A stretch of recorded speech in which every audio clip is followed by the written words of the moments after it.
A Rádio Semear Brasil apresenta Audiobook, a leitura de livros, livretos, folhetos e capítulos importantes de livros, tendo como alvo esclarecer, dar crescimento individual e edificar a Igreja. Leitura de hoje: Tomar Cristo como nosso alimento. Parte 2. Livreto da editora Árvore da Vida. Site www.editoraarvoredavida.com.br. Tomar Cristo como nosso alimento.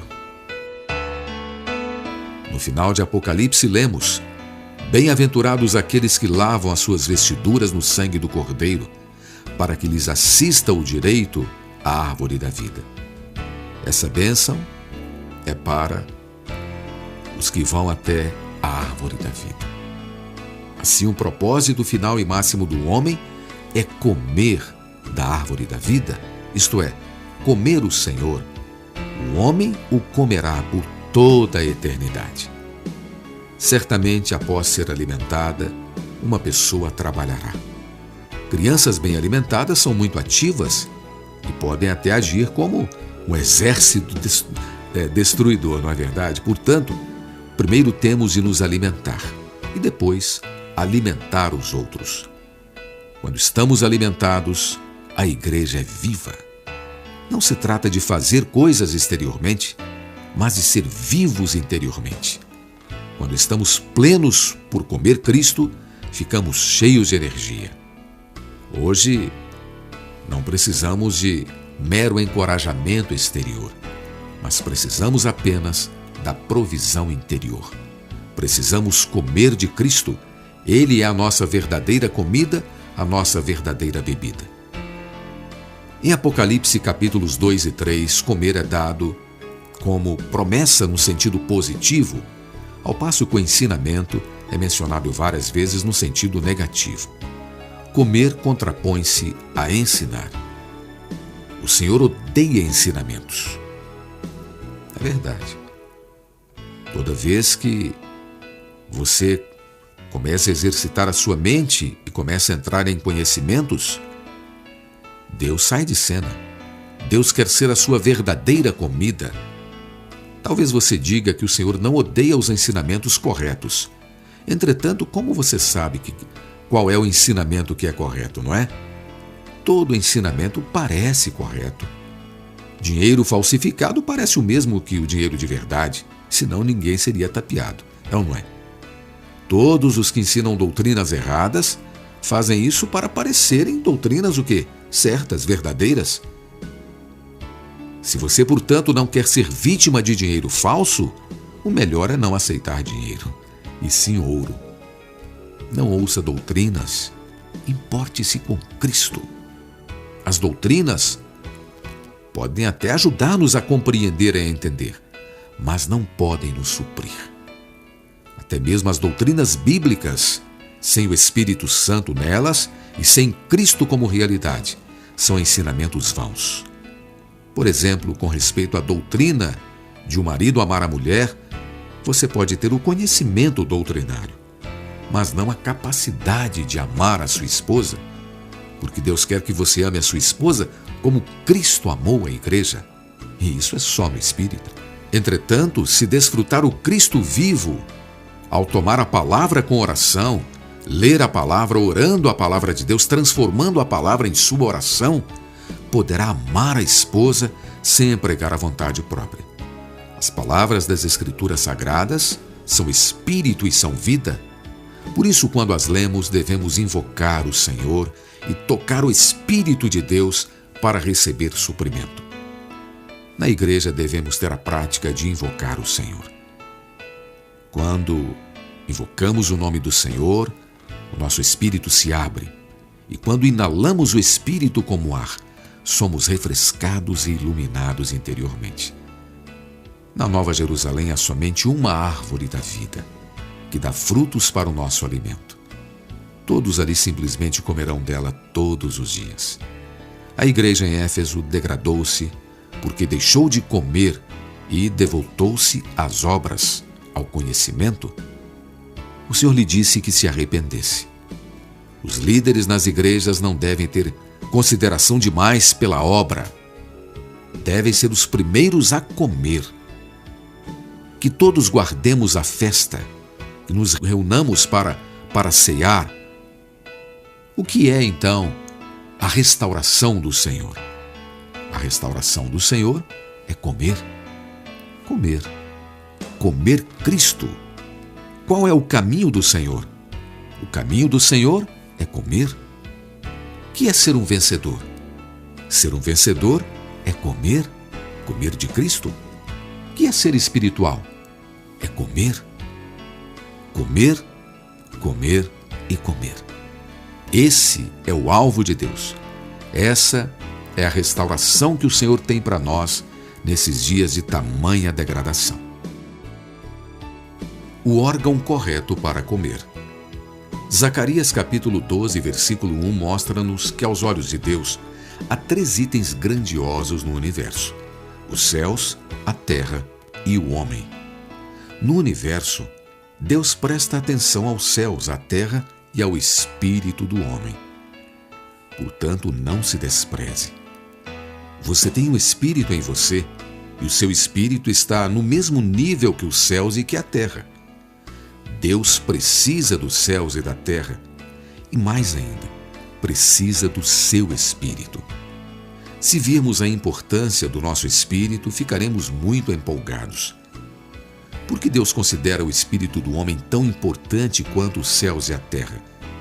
É porque o espírito humano é um vaso para conter Deus. Os céus são para a terra. Sem os céus, a terra não sobrevive. As coisas que desfrutamos na terra, como o brilho do sol, a chuva, vêm dos céus, não é verdade? Além disso, a terra é para o homem. As coisas que a terra produz, como a colheita, são adequadas para satisfazer as necessidades da sobrevivência humana. Mas o que há de mais precioso no homem é o seu espírito. O espírito humano é para Deus. É usado para conter Deus. Portanto, os céus são para a terra é para o homem, e o homem é para Deus. O homem tem um espírito. Muitos, inclusive cristãos, não sabem que neles há um espírito. Temos de prestar muita atenção ao espírito humano. Para comer, você não pode usar os olhos, ouvidos, o nariz, não é? E sim a boca. Portanto, a boca é o órgão correto para se comer. Para que o homem coma, Deus criou o órgão certo. Qual é esse órgão? A boca, não é? Criou de forma maravilhosa, com lábios para sugar, dentes para mastigar, língua para empurrar a comida e saliva, que misturada aos alimentos ajuda a digestão. Tudo isso é para que o homem possa comer. O Senhor Jesus disse que Ele é o pão da vida. Por meio disso, vemos que o próprio Deus é a nossa comida. Então, que órgão usamos para comer do Senhor? O Espírito. O espírito humano é o órgão para se comer do Senhor. Deus criou o homem com o espírito para que possamos comê-lo, para que desfrutemos dele e o recebamos dentro de nós. Louvado seja o Senhor. Temos em nós o estômago para o alimento natural, para o alimento material, e o espírito para o alimento espiritual, que é o próprio Deus. Que maravilha! Bem, mas o que é o espírito? Onde o espírito se encontra? É uma coisa difícil de explicar. E até mesmo difícil conhecer o coração, não é? A gente não sabe bem onde encontra o nosso coração emocional. Quantos corações nós temos? Temos o coração biológico e temos também o coração psicológico. Não somente Deus é um mistério, mas até você e eu somos. Algumas das coisas mais preciosas são muito misteriosas. Por exemplo, a eletricidade é algo misterioso. A vida e a energia atômica também são misteriosas e até invisíveis, contudo são reais. Dentro de nós, a parte mais misteriosa é o nosso espírito. Mas o que é o espírito de fato? É difícil a mente humana entender. Só podemos conhecê-lo pela experiência. Por exemplo, muitas vezes a mente arrazoa sobre certa questão e a vontade concorda, mas lá no fundo há algo que nos incomoda. É ou não é? É algo misterioso, algo até mesmo inexplicável, e é a história do espírito. Veja outro caso. Quando alguém é pobre, tudo o que precisa é de vestes, alimento e abrigo, e tudo o que pensa é como ganhar dinheiro. É ou não é? Pois é. Depois de se tornar rico, entretanto, e depois de todas as necessidades materiais plenamente satisfeitas, ele sente que precisa de entretenimento, diversão, música, esporte e tantas coisas mais. Ainda assim, depois de ter essas necessidades totalmente satisfeitas, ele ainda sente um vazio interior. Então um dia ele invoca: ó Senhor, Senhor Jesus. É aí que ele fica satisfeito interiormente. Essa necessidade extremamente profunda não é uma necessidade física nem psicológica, mas é uma necessidade espiritual. Somente Deus pode satisfazê-la. Essa é a evidência de que temos o Espírito em nós.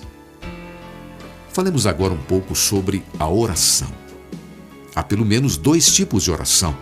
O primeiro é orar com o intelecto ou orar com a mente. As palavras dessa oração podem ser corretas, mas, visto que o órgão é errado, não é? A mente não é o órgão adequado para que possamos orar, a oração então não é eficaz. Se pedir a um catedrático de psicologia que ore, ele pode orar e orar e orar, dando voltas na mente, falando palavras bonitas.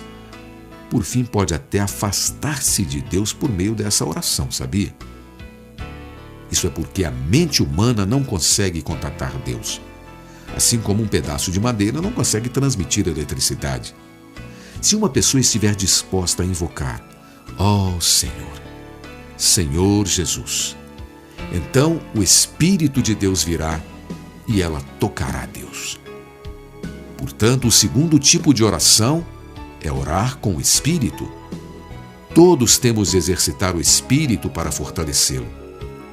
No meio cristão em geral, as pessoas são ensinadas a orar a um Deus objetivo que está longe, lá em cima, no céu, lá no trono, implorando-lhe que tenha dó delas e faça coisas por elas. Esse tipo de oração religiosa, por meio de ensinamento religioso, ocorre totalmente na esfera da mente. A verdadeira oração é você orar com o Espírito, a fim de contatar o Senhor subjetivo, esse Senhor que está dentro de você, esse Senhor que está em seu espírito. Hoje, Ele não apenas está no trono lá em cima, mas também habita o espírito do homem de modo humilde. Portanto, quando você ora a Ele, não deve apenas fazer pedidos, e sim tocar em sua pessoa, contatar a sua pessoa. Esse tipo de oração para contatá-lo não é com a mente, mas é com o Espírito, com o seu espírito humano. O Senhor disse que Ele é o pão da vida e que temos de comê-lo. Como o comemos? Não é considerando-o com a mente, mas invocando: ó Senhor, com o Espírito. Suponha que seu cônjuge, ou mesmo um irmão da igreja, o insulte, provoque você e você fique irado então. Isso vai agitar a sua mente e você pensará: isso não é razoável. Como ele pode fazer isso comigo? Então todo o seu ser será usurpado pelo seu pensamento, pela sua mente, e mesmo que você ore, você não poderá tocar o Senhor. Por isso temos de aprender a contatar Deus com o nosso espírito. O Senhor é o Espírito. Para contatá-lo, temos de usar o nosso espírito. Como o Espírito, Deus está em nosso espírito, no qual há mútua comunhão e há uma mescla, um misturar dos 2 espíritos. É um fato que temos o Espírito em nós. Você crê nisso? Eu creio. Existe o Espírito em nós. Esse Espírito é diferente da mente, também é diferente da emoção e também é diferente do coração. A Bíblia não nos diz que andemos segundo o coração, antes diz-nos que andemos segundo o Espírito. Precisamos seguir o Espírito e andar segundo o Espírito. A Rádio Semear Brasil apresentou Tomar Cristo como Nosso Alimento, Parte 2. Audiobook, a leitura de livros, livretos, folhetos e capítulos importantes de livros, tendo como alvo esclarecer, dar crescimento individual e edificar a Igreja.